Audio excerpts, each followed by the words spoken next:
Intercontinental league കപ്പിൽ Philadelphia യൂണിയനെ 1-4 ഗോളുകൾക്ക് തകർത്ത് ലയണൽ മെസ്സിയും പിള്ളേരും ഫൈനൽ പ്രവേശം കരസ്ഥമാക്കി. മെസ്സിയുടെ കീഴിൽ ഇന്റർ മിയാമി തുടർച്ചയായ 6ാം മത്സരത്തിലും തോറ്റിട്ടില്ലെന്ന റെക്കോർഡും കാത്തുസൂക്ഷിച്ചു. അതോടൊപ്പം തന്നെ പിങ്ക് ജേഴ്സിയിൽ തന്റെ തുടർച്ചയായ 6ാം മത്സരത്തിലും മെസ്സിക്ക് ഗോൾ നേടാൻ സാധിച്ചു. ഇതോടെ 6 കളികളിൽ നിന്ന് 9 ഗോളുകളുമായി ടൂർണമെന്റിലെ ടോപ്പ് സ്കോറർ പട്ടവും മെസ്സി ഉറപ്പിച്ചു കഴിഞ്ഞു.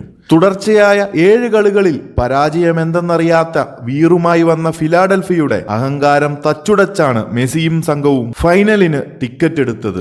സുബാറു പാർക്കിൽ പന്തുരുണ്ട് 3ാം മിനിറ്റിൽ സെർജി ക്രിസ്റ്റോവിന്റെ അളന്നുമുറിച്ച pass Philadelphia goalkeeper Andre ബ്ലേക്കിനെയും മറികടന്ന് വലയിലാക്കുക എന്ന ദൗത്യം മാർട്ടിനസ് ഭംഗിയായി നിർവഹിച്ചുകൊണ്ട് മിയാമിയുടെ ഗോൾ വേട്ട തുടങ്ങി. 20ാം മിനിറ്റിൽ മെസ്സിയുടെ ഇടങ്കാൽ ലോങ് റേഞ്ചർ 30 വാര അകലെ നിന്ന് നിലമ്പറ്റ തൊടുത്ത ഷോട്ട് മുഴുനീള ഡൈവിലൂടെ ഫിലാഡൽഫിയ ഗോൾ കീപ്പർ ബ്ലേക്ക് തടയാൻ ശ്രമിച്ചുവെങ്കിലും പന്ത് വിരലുകളിൽ ചുംബിച്ച് വലയിൽ. ഇടവേളയ്ക്ക് തൊട്ടു മുൻപ് റോബർട്ട് ടൈലറിന്റെ ത്രൂ ബോൾ സ്വീകരിച്ച് തടയാൻ വന്നവരെ വെട്ടിയൊഴിഞ്ഞ് ഗോളി ബ്ലേക്കിനെയും വെട്ടിച്ച് ജോർഡി ആൽബയുടെ 3ാം ഗോൾ പിറന്നു.